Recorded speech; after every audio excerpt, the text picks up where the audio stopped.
যিহেতু নাটকৰ কৰ্মশালা চলি আছে, আজি আকৌ অন্য এটা দিনত মই আহিছোঁ। আজি লৈ আহিছোঁ মৰমকো লগতে। ইফালে সাগৰ নীলদা আৰু ল'ৰা ছোৱালীখিনি আজি নাটকৰ আখৰা আৰম্ভ হৈছে। খন্তেক পিছতে ৰণেল ছাৰো আহিব, মানে ভাগ ভাগকৈ লৈছে আৰু তেওঁলোকে নিজৰ নিজৰ কামবিলাক। তাৰপিছত এতিয়া ল'ৰা ছোৱালীখিনি অকণমান বোলো দেখাই দিওঁ আপোনালোকক কৰ্মশালাত আচলতে কি হয়, কি নহয়। তো ল'ৰা ছোৱালীখিনিকো এবাৰ দেখাই দিওঁ কিমান ল'ৰা ছোৱালী আচলতে পাৰ্টিচিপেট কৰিছে।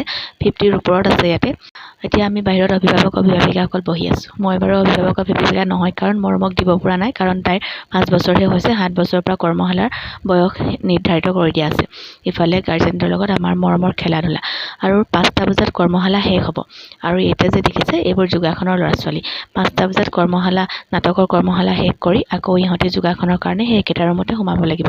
লগতে গাৰ্জেনবিলাকৰ বিলৈবিলাক চাওকচোন, ল'ৰা ছোৱালীৰ লগত দিনটোহে ব্যস্ত হৈ থাকিবলগীয়া হয়। ইফালে সাগৰ নীলদা দিনটো ব্যস্ততাৰ অন্তত অকণমান ফ্ৰেছ হৈছে। ইফালে এতিয়া আমি যাওঁগৈ বুলি ভাবিছোঁ। মৰমে নাচি